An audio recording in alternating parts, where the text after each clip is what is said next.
Hi, missing here. ఇప్పుడు చెప్పబోయేది నాకు నిజంగా జరిగింది. 9th జూలై 2025 రీసెంట్గా జరిగింది. ఏంటంటే నేను నార్మల్లీ రీల్స్ స్క్రోల్ చేసుకుంటున్నా, నాకు కాల్ వచ్చింది. నేను ఆ నెంబర్ కూడా వీడియో ఎండింగ్లో పెడతా, ఎందుకంటే మళ్ళీ మీకు ఏమన్నా ఆ నెంబర్ నుంచి ఏమైనా స్కామ్ కాల్స్ వస్తే మీకు ఒక ఐడియా ఉంటుంది కదా అని. నేను ఫోన్ లేపితే అది నార్మల్గా మాట్లాడినారు. Hi, I'm calling from so and so company, me job కోసం చూస్తున్నారా అని నార్మల్గా హెచ్ఆర్ ఎట్లా మాట్లాడతారో అట్లా మాట్లాడినారు. ఓకే, నేను కూడా మాట్లాడినా, I'm looking for a job but I'm pursuing MCA. So నేను నా దగ్గర మొత్తం ఫోన్ ఇంటర్వ్యూ ఎట్లా తీసుకున్నారో అట్లా తీసుకున్నారు కదా అని చెప్పిన.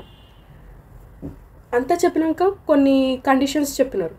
లైక్ మన క్లయింట్ వచ్చేసి ఐబిఎం. నాకు అక్కడనే పోయింది, అంత పెద్ద కంపెనీలో నన్ను ఎందుకు తీసుకుంటారో అసలు నాకు అంత సీన్ లేదు. ఎందుకంటే నార్మల్ నేను ఆల్రెడీ 2 జాబ్స్ చేసిన. ఫస్ట్ నేను నా డిగ్రీ రిజల్ట్ రాకముందు చాలా ఇంటర్వ్యూస్కి తిరిగిన. ఫైనల్ సెమిస్టర్ రిజల్ట్ రాకముందు ఇంటర్వ్యూస్కి తిరిగిన. ఒక జాబ్ కూడా చేసిన, రిజల్ట్ రాకముందే ఒక జాబ్ కూడా తెచ్చుకున్నా, సపోర్ట్ ఇంజనీర్ లాగా. చిన్న జాబే అది, బట్ అందులో సపోర్ట్ ఇంజనీర్ లాగా వెళ్తేనే వాళ్ళతోటి ఐఎమ్ పర్సూయింగ్, నాకు ఇట్లా ఎంసీఏ నేను చదువుకుంటున్నాను, నాకు ఎగ్జామ్స్ వరకన్నా లీవ్ కావాలి, మొత్తం ఎన్ని లీవ్స్ ఉన్నాయో నేను అవన్నీ ఓన్లీ ఎగ్జామ్స్ టైంకే వాడుకుంటా అని మాట్లాడితే నా చేతికి వచ్చిన 3-4 జాబ్స్ వెనక్కిపోయినాయి ఈ పర్సూయింగ్ అన్న మాట చెప్తేనే. అదేంటి చిన్న చిన్న స్టార్టప్స్, చిన్న చిన్న జాబ్ రోల్స్ అన్నట్టు, వాటికే లేదు. ఇంకా అంత పెద్ద కంపెనీలో పర్సూయింగ్ అంటే ఎందుకు ఇస్తారు అన్నట్టు ఇది రాదులే అనుకొని నేను మాట్లాడినా. కానీ ఏంది వాళ్ళు ఆడు కాల్ చేసి, పర్లేదమ్మా బట్ నువ్వు పర్సూయింగ్ అని చెప్పొద్దు అన్నాడు. ఫ్యూచర్లో నాకు ఇబ్బంది వస్తుంది కదా అనుకొని మొత్తం మాట్లాడినాక అతనేమో, నేను నీకు మెయిల్ పంపిస్తాను, నువ్వు దానికి ఆన్సర్ ఇచ్చుకుంటూ నీ ప్యాన్, నీ రెజ్యూమ్ సాఫ్ట్ కాపీ పంపి అన్నాడు. నాకు కొంచెం డౌట్ వచ్చింది, ప్యాన్ ఎందుకు నేను అడిగిన, ప్యాన్ ఎందుకు తెలుగులో. ఇంకా అతను మాట్లాడే విధానం బట్టి అది కొంచెం స్కామ్లానే అనిపించింది. సో నేను ఇంకా తెలుగులోనే మాట్లాడినా, ప్యాన్ ఎందుకు భయ్యా అని. అంటే కాదు, ఇవి కొన్ని ఐబిఎంలో కొన్ని ఇట్లా ఉంటాయి ఐడెంటిఫికేషన్ లాగా, లైక్ ఐడెంటిఫికేషన్ కాదు, ఇట్లా తీసుకుంటాం మేము ఇన్ఫర్మేషన్ని, బయోమెట్రిక్ ఇన్ఫర్మేషన్ తీసుకుంటాము అన్నాడు. అనుకొని నేను సరే ఓకే అని పెడతాను అని కాల్ కట్ చేసి ఇంకా గూగుల్లో ఎతికిన, ఐబిఎం ఇట్లా తీసుకుంటుందా ఏంటి, లైక్ సెలక్షన్ ప్రాసెస్ ఏముంటుంది అని కోరా, రెడిట్ వీటిలో ఎతికితే ఓకే బయోమెట్రిక్ తీసుకుంటారు అని ఉంది. బట్ అది ఎప్పుడు సెలెక్ట్ అయినాక ఏ కంపెనీలో అన్నా తీసుకుంటారు, ప్యాన్, ఫొటోస్, జెరాక్స్ అవన్నీ తీసుకుంటారు. ఓకే, సెలెక్ట్ అయినాక కదా, ఇతను ఎందుకు ఇప్పుడు అడుగుతున్నాడు అని కొంచెం డౌట్ వచ్చింది. నేను ఇంకా సరే దీనికి రెస్పాండ్ అవ్వడమే ఇది వేస్ట్ ఏమో అనుకున్నా. ఈలోపు మెయిల్ పంపించిండు, వాట్సాప్లో 2 times కాల్ చేసిండు, నార్మల్గా 2 times కాల్ చేసిండు. ఓరి అమ్మ ఏంద్రా ఈడు షుగర్ పేషెంటా అని చెప్పి సరే అని మళ్ళీ ఫోన్ లేపితే, నేను నీకు మెయిల్ పెట్టాను, నువ్వు అర్జెంటుగా నాకు ఆ మెయిల్కి రిప్లై ఇవ్వు, అర్జెంటుగా నువ్వు ఇప్పుడే పంపి నీ ప్యాను అవన్నీ అన్నాడు. సరే ఓకే, నేను ఆ మెయిల్ ఓపెన్ చేస్తే లెజిమిటేట్గా అనిపించింది. అదేంటి కంపెనీ నేమ్ రివీల్ చేయాలా, కంపెనీ నేమ్ నాకు గూగుల్లో ఎతికితే ఓకే ఉన్నది, కంపెనీ అయితే ఉన్నది, ఎంసీఏ సైట్లో ఎతికితే అందులో కూడా ఉన్నది. కానీ రివ్యూస్ అన్నీ చెత్తగానే ఉన్నాయి, అన్నీ గలీజ్గానే ఉన్నాయి. అమ్మ ఇంత గలీజ్ కంపెనీలో ఎందుకురా పోయేది. Because at the end of the day A job is a job. మనం మిడిల్ క్లాస్ కానీ పేరెంట్స్కి సపోర్ట్ చేద్దాం అనుకోని కానీ, మన కాలేజ్ ఫీజు మనమే కట్టుకుందామని కానీ, ఫైనాన్షియల్ ఇండిపెండెన్సీ తెచ్చుకోవాలి, మనం ఇండిపెండెంట్గా ఉండాలన్న ఆలోచనలు ఎన్ని ఉన్నా మన మెయిన్ మక్సద్ పైసలు to lead a happy life, అంతే. అని జాబే జీవితం కూడా వదిలేసి జాబ్ చేయాలని కాదు కదా. ఇంత గలీజ్ కంపెనీలో ఎందుకులే అని లైట్ తీసుకున్నా. ఆడేమో కాల్ చేసి పెట్టండమ్మా అర్జెంటుగా ఎంతసేపు అన్నాడు. ఇక్కడ నాకు టైం లిమిట్ అయిపోతుంది, ప్రాసెస్ చేయాలన్నాడు. అనిపించింది, సరే ఓకే పెట్టిన. చూడొద్దు అట్లా నన్ను జడ్జ్ చేయొద్దు, నాకు అంత ఐటీ గురించి అంత ఏం తెలియదు, ఐఎమ్ స్టిల్ ఏ ఫ్రెషర్, నాకు ఓన్లీ 6 months ఎక్స్పీరియన్సే ఉంది. ఓకే నేను పెట్టినాక నాకు కొంచెం తేడా అనిపించింది, ఏంటిది. ఇప్పటిదాకా అయితే నేను మస్తు ఇంటర్వ్యూస్కి తిరిగిన, దాదాపు ఒక 20-30 దాకా తిరిగి ఉన్నా. ఎవ్వరు ఇట్లా అడగరు, ఎవరు అడగలేరు. నాకు చాలా డిఫరెంట్ అనిపించింది. ఓకే, అండ్ దెన్ మా అమ్మకు కాల్ చేసిన, ఆల్టర్నేట్ నెంబర్ అడిగితే నేను దాన్ని చాలా లైక్ అతనికే ఒకవేళ రియల్ హెచ్ఆర్ కనుక ఆ పొజిషన్లో ఉంటే వాళ్ళంతటి వాళ్ళే నువ్వు కరెక్ట్ క్యాండిడేట్ కాదమ్మా, నీ నుంచి కరెక్ట్ ఆన్సర్స్ వస్తలేవు అని వాళ్ళంతటి వాళ్ళే నో చెప్పేసుకొని వెళ్ళిపోయేలాగా వియర్డ్ ఆన్సర్సే ఇచ్చిన నేను. అది ఎందుకు పోయా, ఇది ఎందుకు పోయా, లైక్ కావాలని తెలుగులో మాట్లాడడము, కావాలని కొంచెం irritate in the sense like చాలా క్వశ్చన్స్ అడగడము. నేను కూడా అంటే వాడంతటి వాడికే చిరాకు వచ్చన్నా వదిలేయాలి, ఎందుకంటే జిడ్డుగాడు వదులుతలేడు. సో ఆడికే చిరాకు తెప్పిస్తే ఆడನ್ನು వదిలేస్తాడు కదా అని నేను కూడా కొంచెం ఎడ్డిగా ఆన్సర్స్ ఇచ్చిన. అయినా వదులుతలేడు. ఓర్ని అమ్మ, నార్మల్ హెచ్ఆర్ ఎవరు అట్లా ఉండర్రా, అయ్యా వీడేంద్రా ఇట్లా తగులుకున్నాడు అనుకున్నాం. తర్వాత మీ ఆధార్ కార్డ్తో రెడీగా ఉండండి, మీ ఆధార్ కార్డ్ని ఇట్లా వీడియో కాల్ చేస్తాను, ఇట్లా మీ ఫేస్ పక్కన పెట్టుకొని వీడియో కాల్ చేయాలి అన్నాడు. ఆధార్ కార్డ్ ఏంటి భయ్యా, రెజ్యూమ్ పంపించమన్నావు, పాన్ పంపించమన్నావు, ఓకే, నీ మెయిల్కి రిప్లై ఇవ్వమన్నావు, ఓకే, ఆధార్ కార్డ్ ఎందుకు అడుగుతారు అని అడిగిన నేను. ఆడేమో కాదమ్మా ఐబిఎంలో ప్రాసెస్ ఉంటుంది అన్నాడు.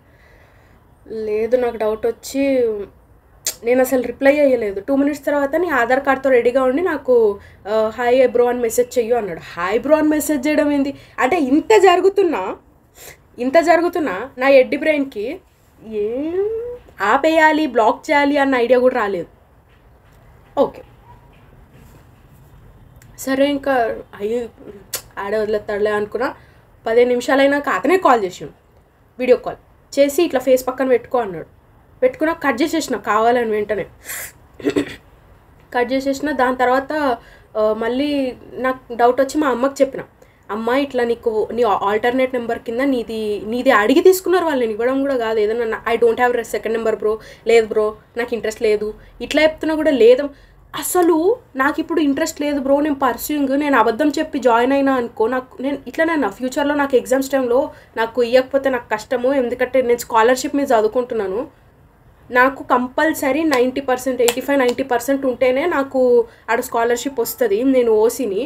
సో నేను రిస్కులో అయితే పెట్టలేను, మా అమ్మ నాన్న ఫీజు కట్టలేరు నాది, నేనేదో మా అమ్మ నాన్న మీద భారం పెంచొద్దు, నాది నేను బతుకాలి, నాది నేను చూసుకోవాలి, మా అమ్మ నాన్నకి నేను హెల్ప్ చేయాలి అని నేనేదో అనుకుంటున్నా. కానీ ఇదంతా ఫ్యూచర్లో ప్రాబ్లం అయితే, నా ఎగ్జామ్స్కి నా ఎడ్యుకేషన్కి ప్రాబ్లం అయితే నాకు వద్దు భయ్యా అని ముఖం చెప్పినా కూడా, మంచి కంపెనీ అమ్మ చేయరమ్మా, మళ్ళీ ఛాన్స్ వస్తుందా లేదా అనుకుంటే, ఓర్ని అమ్మ సేల్స్ ఎట్లా నార్మల్గా మనం ఏదైనా షాప్కి పోతే సేల్స్ చేసే వాళ్ళు ఎట్లా మాట్లాడతారు అట్లా మాట్లాడాను. పిచ్చి లేచింది నాకు. ఇంకా మా అమ్మకి కాల్ చేసి, అమ్మాయి పెద్ద స్కామ్ లాగా ఉన్నదమ్మా, అది లేదు, వాళ్ళని కాల్ చేస్తే కనుక లైట్ తీసుకో, నేను చెప్తా ఇప్పుడు ఏదో ఒక రీజన్ చెప్పాలి కదా, ఇంటర్వ్యూకి అటెండ్ అవ్వు అంటున్నాడంటే, లేదు నానమ్మకి బాగాలేదు అని చెప్పేద్దాము. అప్పటికే ఆల్రెడీ మా నాన్నమ్మకి బాగాలేదు, విజయవాడలో హాస్పిటల్లో అడ్మిట్ అయినది, మా డాడీ మా నాన్నమ్మని చూసుకోవడానికి వెళ్ళినారు. సో అదే రీజన్ చెప్పేద్దామమ్మా, నాన్నమ్మకి బాగాలేదు నేను అటెండ్ అవ్వలేను అని చెప్పేద్దాము అనుకొని అన్నా. సో ఓకే, మా అమ్మ కూడా సరేనన్నా నీకు ఇంట్రెస్ట్ లేకపోతే ఓకే. కానీ మా అమ్మకి ఏంటంటే, మా నాన్నకి అంత తెలీదు ఐటీ ఫీల్డ్ గురించి. మా నాన్న we are just normal middle class people. మా నాన్నకు కూడా ఏంటంటే 3 years బ్యాక్ స్టంట్ పడ్డది, he's not doing any job no more. మా అమ్మ శాలరీ ఒక్కదాని మీద మా ఇల్లు నడుస్తుంది కరెంట్లీ.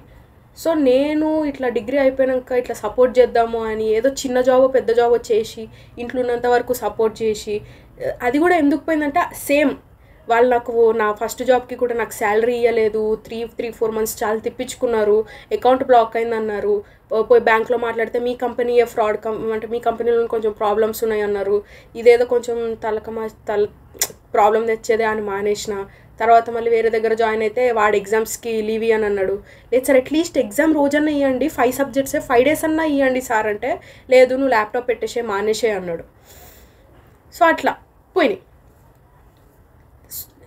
ఇప్పుడు నేను 2nd semester చదువుతున్నా, ఓకే ఫస్ట్ సెమిస్టర్ అట్లా అయిపోయింది కదా, చేద్దాం ఏదో ఒకటి చేసుకుందామని ఇట్లా అనుకుంటున్న టైంలో ఆల్రెడీ ఇట్లాంటి స్కామ్ ఎక్స్పీరియన్సెస్ మస్త్ అయినాయి నాకు. ఒక దాంట్లో ఇంటర్వ్యూ కోసం అని వెళ్తే, నార్మల్ ఇంటర్వ్యూ కదా అని చెప్పేసి వెళ్తే, అక్కడ ఆమె పిలిచి మీరు ఇట్లా 10 daysలో 80,000 కట్టాలి, ఇంకో 1 month తర్వాత రిమైనింగ్ 80,000, టోటల్ 1,60,000 కడితే మీకు ఇట్లా మాన్యువల్ టెస్టింగ్ లాగా జాబ్ ఇప్పిస్తామన్నది. నాకు అర్థం కాలేదు, ఇంటర్వ్యూ కదా, నన్ను ఇంటర్వ్యూ కోసం పిలిచినారు, పైసలు ఎందుకు అడుగుతున్నారు అని. సో ఓకే ఇట్లా ఎక్స్పీరియన్సెస్ కూడా అయినాయి. ఇది చాలా నార్మల్ అంటున్నారు ఏంటో మరి నాకు అర్థం కావట్లేదు. కొన్ని అమ్మ నేను ఇట్లా ఓలాలో బండి బుక్ చేసుకొని పోయి వచ్చినాం. నా ప్రెజెంట్ నాకున్న స్థాయికి 500 a day అంటే చాలా ఎక్కువ బ్రో, నాకు చాలా ఎక్కువ. 500 ఉంటే ఓ వారం రోజులు పాలు పెరుగు వస్తాయి ఇంట్లో బతకడానికి, అట్లా ఆలోచించే థాట్ ప్రాసెస్ నాది. ఇలాంటి వాళ్ళందరూ నాకే తగులుతున్నారు ఎందుకు. ఓకే, సో నేను ఎక్కడన్నా మా మమ్మీకి చెప్పిన, మమ్మీ ఇట్లా నాన్నమ్మకి బాగాలేదన్న రీజనే చెప్పేస్తే ఇది స్కామ్ లాగా అనిపిస్తున్నది అని. సో మా మమ్మీ కొంచెం డిసప్పాయింట్ అయింది, అరే కాదు నాన్న, ఏమో అంత కంపెనీస్లో అవుతాయేమో చూడు కదా అన్నది. మమ్మీ ఇది పక్కా స్కామ్ మమ్మీ, నీకు అర్థమవుతలేదా మమ్మీ, నాకైతే అర్థమవుతున్నది, ఇదిగో ఇది స్కాము. పోనీ ఐబీఎం ఒక్కటే కంపెనీ కాదు, అదొక్కటే ఉద్యోగం కాదు, ఇది కాకపోతే ఇంకా దొరుకుతాయి. ఓకే, ఓ 2 నెలలు ఆగినాం కదా ఎగ్జామ్స్ అయినాక, ఇంకో 2 నెలలు ఆగుదాం, ఏదో ఒకటన్నా దొరుకుతుంది కదా, టైం ఉన్నది. నేను ఏమన్నా రేపు పొద్దుగలు చచ్చిపోతున్నాను, లేకపోతే ఇప్పుడు ముసల్దాన్ని అయిపోతున్నాను, కూల్, ఏం కాదు ఆగు అని చెప్పి మా మమ్మీకి కొంచెం చెప్తే, సరే నాన్న నీ ఇష్టం, నిన్నైతే ప్రెషర్ పెట్టాను కానీ కొంచెం ఆలోచించు నువ్వు కూడా అని చెప్పేసి మా మమ్మీ క్లాస్ వీకడం మా మమ్మీది స్టార్ట్ చేసింది. ఇంకా ఓకే అని పెట్టేసిన. ఆ తర్వాత వాడు మళ్ళీ 3:34కి కాల్ చేసి నీ ఎగ్జాక్ట్ లొకేషన్ పెట్టు అన్నాడు. లొకేషన్ ఎందుకు భయ్యా అని అడిగిన. ఆడేమో లేదమ్మా ఇవన్నీ కంపెనీకి కావాలి అన్నాడు. ఓకే పెడతా అని చెప్పి ఫోన్ కట్ చేసిన వెంటనే వాడి నెంబర్ బ్లాక్ చేసిన, వాట్సాప్లో కూడా బ్లాక్ చేసిన, వాడి నెంబర్ ఏదైతే ఉందో అది నెక్స్ట్ వాడి మెయిల్ ఏదైతే పంపించిండో దాన్ని స్టార్లో పెట్టిన, ఎందుకంటే ఫ్యూచర్లో ఏమైనా ప్రాబ్లమ్స్ వస్తే పోలీస్ కంప్లైంట్ ఇవ్వడానికన్నా ఉంటుంది కదా అని మా మమ్మీకి చెప్పిన. మా మమ్మీ కూడా ఇప్పుడు జాబ్ చేస్తుందన్న కదా, చిన్న రియల్ ఎస్టేట్ దాంట్లో చేస్తుంది. మా మమ్మీనే మార్నింగ్ 9:30కి వెళ్తే రాత్రి 8:30కి వస్తుంది. ఆవిడకే 48 years. అసలు ఏం తెలియదు మా అమ్మకి, నిజంగా ఐటీ ఫీల్డ్ గురించి అస్సలు తెలియదు.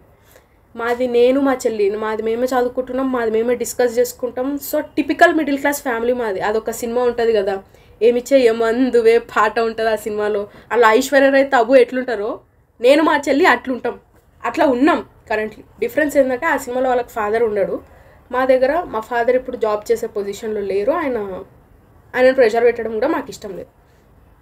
సో మా మమ్మీకి నేను మొత్తం ఎక్స్ప్లెయిన్ చేసిన, ఇట్లా మమ్మీ కాదు వాడు ఇట్లా ఎగ్జాక్ట్ లొకేషన్ కూడా ఎవడు అడగడు మమ్మీ అని. వీటన్నిటి మధ్యలో నాకు దేవుడు చేసిన మంచి పని ఏంటంటే ఒక ఫ్రెండ్ని ఇవ్వడం.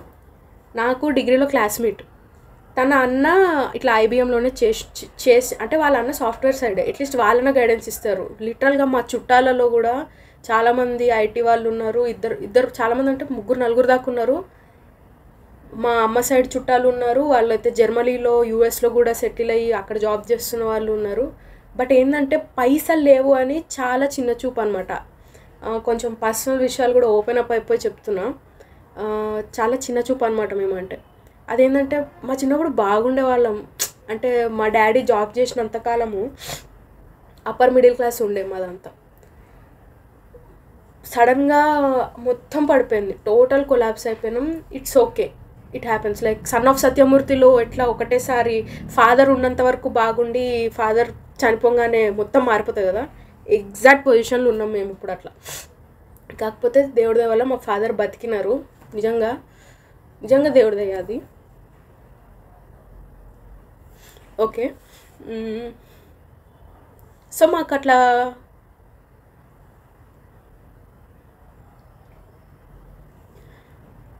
గైడ్ చేసే వాళ్ళు ఎవరు లేరు. సో నా ఫ్రెండ్ తనని అడిగితే తను అన్నాడు, అరే సుధా నీకు అసలు అర్థమవుతున్నదా, నువ్వు జాబ్ చేసినావు కదా, చిన్నదో పెద్దదో చిన్న స్టార్టప్స్లోనే నిన్ను జాయిన్ అవ్వక ముందు అంటే ఇంటర్వ్యూకి సెలెక్ట్ అయిన తర్వాత కదా అంటే ఇంటర్వ్యూకి పోయేటప్పుడు నిన్ను రెజ్యూము ఆధార్ జిరాక్స్లు తీసుకురమ్మంటారు, అవి కూడా ఒరిజినల్ ఎవరు అడగరు, నువ్వు సాఫ్ట్ కాపీ ప్యాన్ అడిగితే ఎట్లా పంపించేసినావు, నీకు అక్కడన్నా డౌట్ రాలేదా అన్నారు.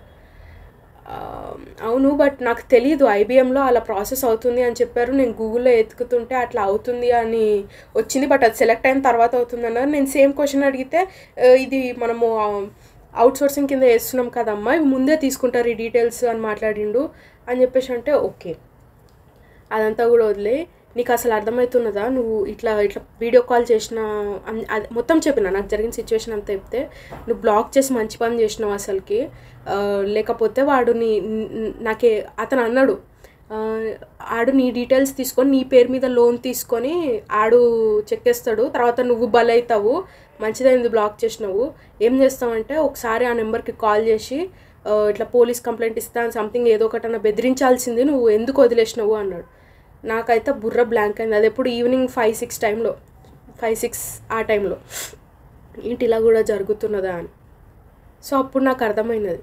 ఆల్సో ఆడు ఫోన్ చేస్తే ఏం మాట్లాడిండు తెలుసా, లైక్ ఎందుకు భయ్యా ఇవన్నీ అడుగుతున్నారు అని, ఇంటర్వ్యూ ఆ ఇంటర్వ్యూకి అతనికి కాల్ చేస్తే బెదిరిస్తున్నాడు, నేను పెట్టాను భయ్యా, నాకు ఇంట్రెస్ట్ లేదు, ఇదిగో మా నాన్నమ్మకి ఇట్లా బాగాలేదు, నేను రాలేను అంటే, నువ్వు రేపు కనుక ఇంటర్వ్యూకి అటెండ్ అవ్వకపోతే నౌకరీలో నీ ప్రొఫైల్ కింద she's a bad person, she's not attending interview అని పెడతా, నీకు ఏ జాబ్ రాకుండా చూస్తా అంట. ఈ మాట అన్న తర్వాత నేను వాడిని బ్లాక్ చేసేసిన. ఎందుకంటే ఇట్లా ఎవడు బెదిరించాడు. హెచ్ఆర్కి ఏముంటుంది బ్రో, అసలు ఇప్పుడున్న కరెంటు ఎంప్లాయ్మెంట్ సిచ్యువేషన్కి ఒక్క జాబ్కి పదేసి కాదు వేల మంది అప్లై చేస్తున్నారు. నేను కాకపోతే ఇంకో బోడిలింగం కాకపోతే బొచ్చులింగం ఎవడో ఒక్కడన్నా దొరుకుతాడు. బెదిరించడం ఏంది, ప్రొఫైల్ కింద పెట్టడం ఏంది. దాని తర్వాత బ్లాక్ చేసేసిన.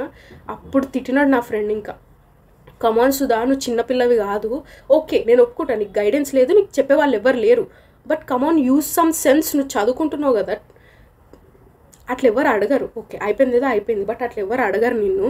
ఎగ్జాక్ట్ లొకేషన్ ఇవన్నీ అడుగుతున్నాడు అంటే కంపల్సరీ నీ పేరు మీద లోన్ తీసుకొని నిన్ను బుక్ చేసి వాడు డబ్బులు తీసుకొని చెక్కేద్దాం అనుకుంటున్నాడు, అదే వాళ్ళ ఎగ్జాక్ట్ ప్లాన్, ఇట్లాంటివి అవుతాయి అని చెప్పేసి అన్నాడు.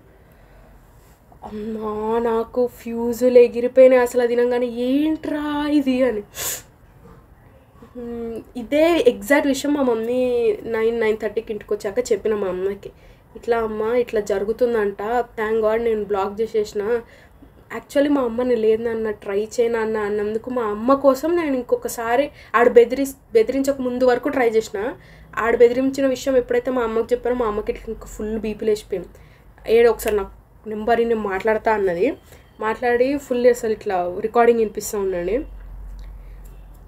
ఫుల్ అసలు వాడిని తిట్టిన తర్వాత, చూడన్నా నిన్ను ఎవరన్నా ఎప్పుడన్నా ఏడిపించినారా, లేకపోతే ఎవడన్నా నిన్ను ఇక్కడ లేకుండా చేస్తా, నిన్ను ఫీల్డ్లో లేకుండా చేస్తా, నీకు ఇంకోసారి ఏ జాబు రానియా, ఇలాంటి మాటలు మాట్లాడితే కనుక అసలు ఆడిని పట్టించుకోకు, అసలు ఆడిని వదిలేయి, అసలు అలా మాట్లాడే వాళ్ళ దగ్గర నుంచి ఏ హెల్ప్ కూడా తీసుకోకు, నీ అంతటి నువ్వే ఎదగాలి, అసలు అలా చెప్పేవాడు ఆ ఫీల్డ్లో అంత పనికిమాలినోడే అలాంటి మాటలు చెప్తాడు అని అన్నది. ఒకసారి వినండి వాయిస్ రికార్డు.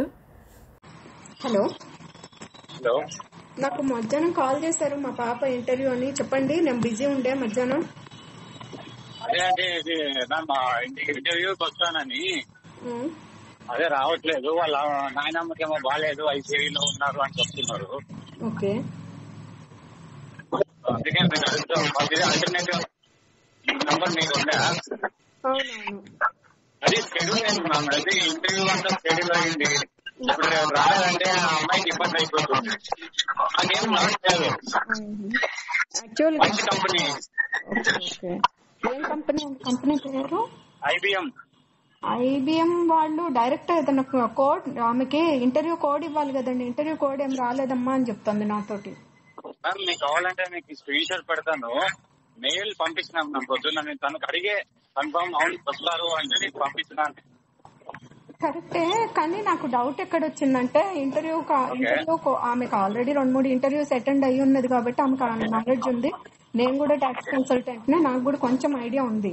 ఇది ఇంటర్వ్యూ చేసేటప్పుడు, ఇంటర్వ్యూకి కాల్ లెటర్ పంపించేటప్పుడు దాంట్లో కోడ్ పెట్టాలి కదా. నెక్స్ట్ ఆ కోడ్ ఏం రాలేదు, మెయిల్ లో కోడ్ రావాలి కదా. ఇంటర్వ్యూకి ఎవరెవరు అటెండ్ అవుతున్నారో వాళ్ళందరికి ఒక్కొక్క కోడ్ ఇస్తారు. ఎంట్రన్స్ లో ఆ కోడ్ చెప్పిన తర్వాత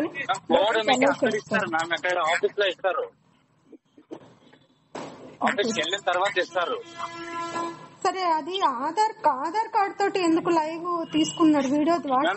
ఆధార్ కార్డ్ అది ఐడి వెరిఫికేషన్ కోసం తీసుకుంటారు, రోజుకి అట్లా చాలా మంది తీసుకుంటారు, అదేమి ఇది కాదు. అలా కాదు, ఫర్దర్ గా ఆమె మాకు మా బ్యాంక్ కానీ ఫైనాన్షియల్ ఇష్యూస్ కానీ ఏమైనా ఇబ్బంది అయితే ఎట్లా అనేది మాకు చిన్న లాజిక్ మ్యామ్. ఇప్పుడు మనకి ఏదే కావాలన్నా ఓటీపీ లేనిదే ఏమి చేయలేము.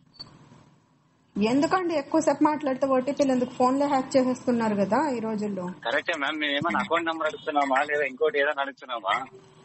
ఆధార్ వెరిఫికేషన్ చేసుకుంటే PAN is a mandatory thing. Okay, ఇంటర్వ్యూకి PAN is a mandatory thing. వాళ్ళు మేమేం చేస్తామో వాళ్ళ ప్రొఫైల్ మా పోర్టల్ ఐబిఎం పోర్టల్ లో లాగిన్ చేసుకుంటాం. యాక్చువల్ గా ఐబిఎం లాగిన్ లోనే చేసుకోవాలి. ఎందుకంటే నా దగ్గర కన్సల్టెంట్ గా చేస్తున్నాను కాబట్టి నా దగ్గర ఐబిఎం ఎంప్లాయీస్ వాళ్ళ ఎంప్లాయీ ఐడీలు కూడా ఉన్నాయి. ఈవెన్ మా బ్రదర్ కూడా ఐబిఎం పాస్ట్ ఎంప్లాయీ, తను జర్మనీలో చేస్తున్నాడు.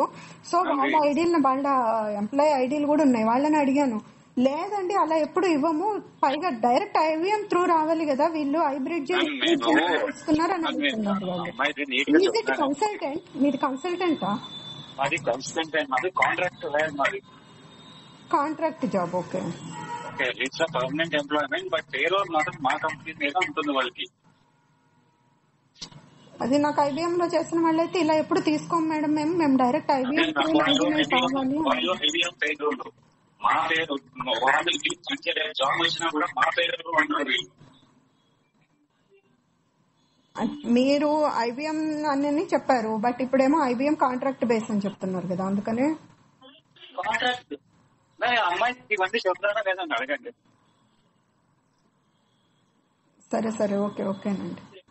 ఓకే, ఇంటర్వ్యూ ఇప్పుడు నాకేం రాకపోతే లేదు, తన జీవితంలో ఐబీఎం కి ఇంటర్వ్యూ వేయలేదు, సెలెక్ట్ కాలేదు, ఏమీ లేదు, బ్లాక్ లిస్ట్ వేసేస్తున్నాము. అట్లా ఏముండదండి, నేను పంపించుకోగలను. ఐబీఎం ఎంప్లాయీ ఉన్నారు మా దగ్గర.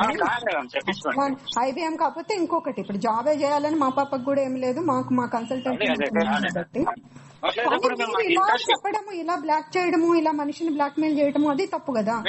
కంపల్సరీ ఐబీఎం లో తీసుకోదు. ఇంకో దిశలోనే ఐబీఎం లో నేను వన్ ఆఫ్ ద ఎంప్లాయీని. వాళ్ళు ఏం చేస్తారంటే నెక్స్ట్ 6 months ప్రాసెస్ చేయరు. ఒక్కసారి ఎంప్లాయీ ఇంటర్వ్యూకి వస్తే నెక్స్ట్ 6 months ఆ ఎంప్లాయీ ప్రాసెస్ అవడానికి లేదు. అంతేగాని పూర్తిగా బ్లాక్ లో పెడతాం, అక్కడ పెడతాం, ఇక్కడ పెడతాం. మీరు చేసేది కన్సల్టెంట్ జాబ్, కాంట్రాక్ట్ జాబ్. మీరు ఎవరిని మాకు అసలు ₹1 సింగిల్ ఎన్పీ ఇవ్వలేదు. ఈవెన్ దో 1 month శాలరీ ఇవ్వనని చెప్పి జాయిన్ అయితే 1 month శాలరీ వదులుకోవాలని చెప్పారంట. ఏం చెప్తున్నారు పాపకి? ఏం చేస్తున్నారండి? బద్నాం చేస్తున్నారు స్టూడెంట్స్. మీరు ఎంప్లాయీ 1 month శాలరీ ఎందుకు పెట్టుకుంటున్నారు మీ దగ్గర?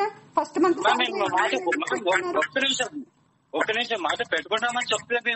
నిన్న మా పాప చెప్పారు, మా అమ్మాయి నమ్ముతాం మిమ్మల్ని, బయట వాళ్ళని ముక్కు మోహన్ తెలియదు, మిమ్మల్ని ఎలా నమ్ముతాను నేను? ఓకే, ఇవన్నీ నేను అమ్మాయికి ఎక్స్ప్లెయిన్ చేశాను కదా. లేదు సార్ నాకు ఇంట్రెస్ట్ లేదు అని చెప్పి, but I couldn't process sir. Why should I waste my time? Okay, don't waste your time and don't call again and again, okay? I'm not calling. Very good, fine. విన్నారు కదా? ఏమో అసలు ఇప్పటికీ కూడా ఇది స్కామా లేకపోతే అదా ఇదా. మా అమ్మ ఇప్పటికీ ఎట్లా ఉన్నదంటే, నువ్వు సరిగ్గా అడిగావా మీ ఫ్రెండ్స్ని, స్కామ్ కాకపోయి ఉంటే మంచి ఆఫర్ మిస్ అయింది కదా అని కొంచెం డిసప్పాయింట్మెంట్ అయితే మా మమ్మీలో కనిపించింది. బట్ ఓకే, ఒకవేళ స్కామ్ అయి ఉంటే బయట పడినందుకు థ్యాంక్ గాడ్. ఒకవేళ పోయిందంటే ఇంతకన్నా బెటర్ ఆపర్చునిటీ ఏమైనా వెయిట్ చేస్తున్నదేమో, అందుకే పోయి ఉంటుంది అంతే. ఆల్సో ఆడు మెసేజ్లు పెడుతున్నాడు లైక్ ఏ హెచ్ఆర్ కూడా ఆల్ ద బెస్ట్ కూడా చెప్పాడు ఇంటర్వ్యూకి. ఆల్ ద బెస్ట్ చెప్పిండంటే మంచి హెచ్ఆర్ అని అర్థం. అలాంటిది వీడు I will make sure you will get a job, I will guide you, I am very guarantee you will compulsory get a job, ఇవన్నీ పెడుతున్నాడు. ఏమిరా మంచిదైంది బ్లాగ్ చేసేయడం. సో అసలు ఈ వీడియో అసలు ఎందుకు చేసిన అంటే, నాకు ఏం గైడెన్స్ లేదు. I am a very ordinary, very average, very normal person. అసలు ఎలాంటి గైడెన్స్ లేకుండా నా లైఫ్లో ఏదో సాధించాలి అన్న ఆలోచనలు తప్ప ఏం గైడెన్స్ లేదు. నాకు చెప్పేవాళ్ళు ఎవరు లేరు. నాలాగా ఉన్న వాళ్ళు ఎవరైనా ఉంటే వాళ్ళ కోసం వాళ్ళకి ఏమైనా హెల్ప్ఫుల్ అవుతుందేమో అని ఈ వీడియో చేసా అంతే. ఏం చెప్పాలనుకుంటున్నా అంటే, ఒకటి, మీకు జాబ్ ఇవ్వడం కోసం మీ నుంచి పైసలు తీసుకుంటే అది స్కామ్, దాని దగ్గరికి వెళ్ళకండి. నేను ఇంటర్వ్యూ వాళ్ళు కొంతమంది అయితే లిటరల్గా నాకు ఒక ఎక్స్పీరియన్స్ రియల్గా జరిగింది. ఇంటర్వ్యూ అని పిలిచినారు, ఇంటర్వ్యూకి వెళ్తే పైసలు కట్టాలమ్మా అని అడిగినారు. ముందే చెప్పాలి కదా. నేను వాళ్ళ ముఖం మీద అన్న అంత పైసలు కట్టేంత పొజిషన్ ఉంటే 1,60,000 అప్పటికప్పుడు కట్టే పొజిషన్ ఉంటే నేను ఎందుకు జాబ్ చేస్తా అని వాళ్ళ ముఖం మీద చెప్పి బయటకు వచ్చేసిన. ఇంకొకటి ఇది, అమ్మ బాబోయ్, ఇందులో కూడా ఈయన చెప్పిండు 1 month శాలరీ ఇవ్వం మీకు అని. చెప్తున్నా కదా, మీ సర్టిఫికెట్ నేను చూసిన. నేను డిగ్రీ చదివేటప్పుడు నా క్లాస్మేట్ గణేష్ అని పాపం సర్టిఫికెట్లు ఇచ్చి సఫర్ అయినాడు. అలా మీ డిగ్రీ సర్టిఫికేట్ కానీ మీ ఎడ్యుకేషనల్ సర్టిఫికేట్స్ అడిగితే చేరొద్దు. మీ దగ్గర నుంచి జాబ్ ఇవ్వడం కోసం పైసలు అడిగితే చేరొద్దు.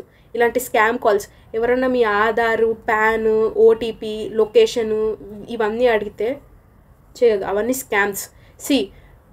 జాబ్ ఈజ్ ఎ జాబ్, నేను ఒప్పుకుంటా. నేనే ప్రతి వీడియోలో చెప్తున్నా, at the end of the day money is everybody is around money, money కోసమే, మనీ సంపాదించండి, పైసలు ఉన్నోడికే విలువ ఇక్కడ నేను కూడా చెప్తా. బట్ ఏంటంటే ఆ పైసలు ఎలా సంపాదించినో అది చూసుకోవాలి. దొంగతనము లంచతనము ఇవి చేయకుండా నీ క్యారెక్టర్ తోటి నువ్వు తప్పు చేయకుండా బతకగలగాలి. అంటే నీ కోసం ఎవరు రారు, లైక్ నీతోటి లాస్ట్ వరకు నువ్వే ఉండాలి. నీ మీద నీకే అసహ్యం వచ్చేంత దరిద్రంగా అయితే బతకకూడదు కదా. అండ్ జాబ్కి ఎక్కువ ప్రయారిటీ ఇచ్చేసి జాబ్ రావట్లేదని డిప్రెస్ ఫీల్ అయిపోయి అట్లా కూడా ఉండకండి. ఇంకోటి ఏంటంటే మనము నా గురించి నాలాగా ఎవరన్నా ఉంటే వాళ్ళ కోసం చెప్తున్నా, ఒకటేసారి ఫ్యామిలీ సిచ్యువేషన్ చూసి అమ్మ నాన్న వాళ్ళ పరిస్థితి వాళ్ళ హెల్త్ అవన్నీ చూసి ఏదో ఒక జాబ్లో జాయిన్ అయిపోదాం అనుకొని నౌకరీ కానీ లేదా ఏదో ఒక జాబ్ పోర్టల్స్ ఓపెన్ చేసేసి ఫాస్ట్గా ప్రతిరోజు ఒక 10-20 జాబ్స్ దాకా అప్లై కింద కొట్టేసుకుంటే వీళ్ళు అలాంటివే ఫస్ట్ చూసుకుంటారు. ఏ అకౌంట్స్ అయితే ఎక్కువ జాబ్స్కి అప్లై చేస్తున్నారు, ఎవరైతే డెస్పరేట్ ఉన్నారు వాళ్ళని చూసుకొని వాళ్ళని స్పాట్ చేస్తున్నారు. So what I'm saying is ఏం చేయాలనుకుంటున్నామో ఒక క్లారిటీ ఉండాలి. ఎమోషనల్గా ఏమీ డెసిషన్ తీసుకోవద్దు. అండ్ జాబ్ లేకపోతే చచ్చిపోవాలి అట్లా కూడా ఏం లేదు. ఈ కంపెనీలో చేస్తేనే మనిషి, ఇంత సంపాదిస్తేనే మనిషి అని కూడా ఏం లేదు. మీ స్కిల్స్, మీ టాలెంట్, మీ హ్యాపీనెస్ ఇంపార్టెంట్, ఓకేనా. వర్క్ లైఫ్ బ్యాలెన్స్ అనేది చాలా ఇంపార్టెంట్. ఎందుకంటే నేను 6 months చాలా బాధపడినా, చాలా అసలు చదువుకోవడానికి టైం ఉండేది కాదు. పొద్దున్న 7:30కి ఇంట్లో నుంచి స్టార్ట్ అయితే ఇంటికి వచ్చే వరకు మళ్ళీ నైట్ 8:30 అయ్యేది. అప్పుడప్పుడు నేను మళ్ళీ అప్పుడప్పుడు మొహం కడుక్కొని నా ఫ్రెండ్ వాళ్ళ ఇంటికి వెళ్ళి మళ్ళీ ఆడ నోట్స్ తీసుకొని ఎంసీఐ ఇంటికి వచ్చే వరకు 9:30 అయ్యేది. మళ్ళీ తిని అసలు ఫోన్ చూసుకొని రీల్స్ చూసుకొని అసలు అంత టైం కూడా ఉండేది కాదు. పరిగెత్తడం అసలు మా అమ్మ నాన్నతో కూర్చొని కలిసి తిన్నది కూడా లేకుండా పోయింది. అసలు మనము పైసలు ఎందుకు సంపాదించాలనుకుంటున్నాము, పైసలు ఎందుకు మనకి to lead a happy life. అలాంటిది నీ లైఫ్లో లైఫే లేనంతగా పైసలు వెనకాల పడడం, అప్పుడు what is the purpose after losing everything. And I'm not here to demotivate anyone, I'm just hear to share my experience. నాకు ఇట్లా జరిగింది, నాలాగా ఎవరన్నా ఉంటే జాగ్రత్తగా ఉండండి. ఇంకొకటి ఏం చెప్పాలనుకుంటున్నానంటే, నా పర్సనల్గా నా నుంచి ఎవరన్నా నాలాగా ఇట్లా మిడిల్ క్లాస్ అయ్యుండి మనం బతకాలి, పేరెంట్స్కి ఏదో ఒక రకంగా సహాయం చెయ్యాలి అని అనుకుంటున్న వాళ్ళు, అమ్మాయిలు కానీ అబ్బాయిలు కానీ, అమ్మాయిలకి ఎస్పెషల్లీ పెళ్ళి ఓకే, పెళ్ళి మనకి 21 అసలు మనకి ఇంటర్ నుంచే సంబంధాలు తేయడం మొదలెడతారు మన బంధువులు, వాళ్ళు ఉన్నదే అందుకు. బట్ మన లైఫ్ మనం లీడ్ చేయాలి, మనం ఇండిపెండెంట్గా ఉండాలి. లైక్ ఇప్పుడు మా అమ్మ ఇండిపెండెంట్గా ఉంది కాబట్టి నా 10th తర్వాత మా డాడీ అంత సఫర్ అయిన డిప్రెషన్లోకి వెళ్ళిపోయి హార్ట్ అటాక్ వచ్చి స్టంట్ వేసే పొజిషన్కి వెళ్ళిన మా అమ్మ వల్లనే ఇల్లు గత 6-7 years నుంచి నడుస్తుంది. మా అమ్మ కూడా లేకపోయింటే లిటరల్గా, నేను ఇది చెప్పచ్చలేదు కూడా నాకు తెలియదు కానీ, లిటరల్గా మా నాన్న నేను 10th classలో ఉన్నప్పుడు ఇంటికి పురుగుల మందు తీసుకొచ్చేసి అన్నంలో కలిపేసి మనం చచ్చిపోదాం అన్నారు. సో అమ్మాయిలు స్ట్రాంగ్ ఉండాలి, ఇండిపెండెంట్గా ఉండాలి, ఓకేనా. ఎక్కడ తగ్గొద్దు, అట్లా అని ఎక్కడ దిగజారొద్దు అబ్బాయిలు కూడా. And don't ever compare your self please. ఎందుకంటే నేను జాయిన్ అయిన కాలేజ్ పర్లేదు, అక్కడ పైసలు ఉన్న వాళ్ళు కూడా ఉన్నారు, అంటే అన్ని కేటగిరీస్ వాళ్ళు ఉన్నారు. ఎట్లా నాలానే జాబ్ చేస్తున్న వాళ్ళు, పేరెంట్స్కి సపోర్ట్ చేయాలనుకుంటున్న వాళ్ళు, మిడిల్ క్లాస్ వాళ్ళు, అప్పర్ మిడిల్ క్లాస్ వాళ్ళు, లోవర్ మిడిల్ క్లాస్ వాళ్ళు, బాగా బలిసిన వాళ్ళు, కార్లలో వచ్చేవాళ్ళు. వాళ్ళ బట్టల విలువ చెయ్యదు. వాళ్ళు ఒక ఆ పూట కాలేజ్కి వేసుకున్న వాళ్ళ ఒంటి మీద ఉన్న ఆర్నమెంట్స్కున్న విలువ చెయ్యదు నా నెల జీతం. అట్లా ఉన్న వాళ్ళు కూడా ఉన్నారు. So what I'm saying is, don't ever compare your self with anyone, okay. నీ జర్నీ, నీ లైఫ్ నీది, నీ ప్లానింగ్, నీ క్లారిటీ నీకు ఉండాలి. బట్ తప్పు చేయకుండా నిజాయితీగా క్యారెక్టర్ తోటి దొంగతనము లంగతనము చేయకుండా బతకాలి, ఓకేనా. ఇంకొకటి, పెళ్ళి అని ప్రెషర్ పెడుతున్నారు అంటే ధైర్యంగా మాట్లాడు. నీ కోసం కూడా నువ్వు మాట్లాడకపోతే నీ కోసం మాట్లాడడానికి ఎవ్వరు రారు. ఇప్పుడు మన వెనకాల మనతో పాటు కృష్ణుడు లేడు, ఓకేనా. కృష్ణుడు వచ్చి మన కోసం ఏం మాట్లాడాడు. మనమే మన లైఫ్లో అర్జునుడులం. We're fighting our own battles in ప్రతి ఒక్కరి జీవితంలో ఎవడి యుద్ధాలు వాడు చేస్తున్నాడు. కానీ మనతో పాటు ఇప్పుడు కృష్ణుడు లేడు మనల్ని గైడ్ చేయడానికి. మన పాత్ మనమే వేసుకోవాలి, దేవుని నమ్ముకోవాలి, మన పని మనం చేసుకుంటూ వెళ్ళిపోవాలి. ఓకేనా? అట్లానే తప్పు ఎప్పుడు చేయొద్దు. అండ్ ఇది వస్తేనే దీనికోసం ఎంతన్నా చేస్తా, కసి ఉండాలి, జీలు ఉండాలి, అలా అని దిగజారకూడదు. ఓకేనా? రిమెంబర్ దిస్, కసి జీల్ ఉండాలి. డబ్బు మీద ఎట్లా అంటే సంపాదించి చూపించాలి, నిలబడాలి అన్న కసి ఉండాలి, కానీ దానికోసం ఎంతకన్నా దిగజారిపోతా అన్నంత లేకిగా అయితే ఉండొద్దు. అండ్ నువ్వు ఇప్పుడిప్పుడు అనుకుంటున్నవి ఇప్పుడిప్పుడు అయిపోవు. Somethings take time. ఓకే? అట్లా అని డిప్రెస్ అయిపోవద్దు. ఓకేనా? డిప్రెస్ అయిపోవద్దు. నువ్వు లాంగ్ టర్మ్ గోల్స్ పెట్టుకో. అంటే ఒక 3 months తర్వాత కానీ 6 months తర్వాత కానీ నేను ఎలా ఉండాలి, లైక్ 6 months వరకు నా ప్లానింగ్ ఇది, ఈ పాయింట్ నుంచి ఈ పాయింట్కి వెళ్ళాలనుకుంటున్నా అని అనుకుంటావు కదా. ఈ మధ్యలో ఆ 6 monthsలో నువ్వు ఆ పాయింట్కి చేరినా చేరకపోయినా నువ్వు డైలీ ఏ టాస్క్ అయితే రాసుకున్నావో డైలీ ఆ టాస్క్ కంప్లీట్ చేసి తీరాలి. ఎప్పుడూ డిప్రెస్ అవ్వకూడదు. ఓకేనా?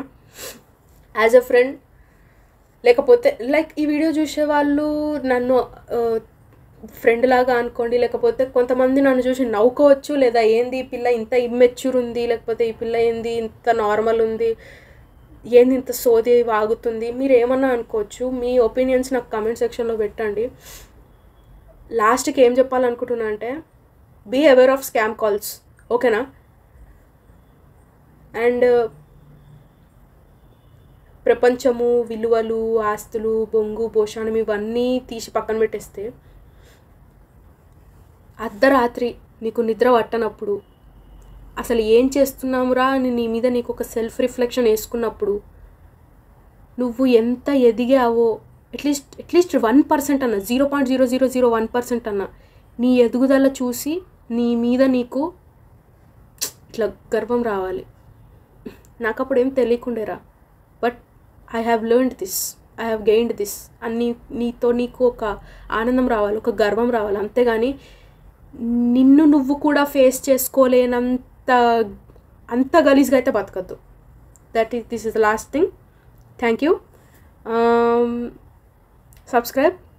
మీ ఒపీనియన్స్ కామెంట్లో షేర్ చేయండి. లేదా మీకు కూడా ఇట్లా స్కామ్ ఏమైనా జరిగిందా, మీరు కూడా ఎప్పుడైనా మోసపోయినారా అన్ఫార్చునేట్లీ, అవన్నీ కూడా మీ జర్నీని కూడా కామెంట్ సెక్షన్లో డిస్కస్ చేయండి. Thank you. బాయ్.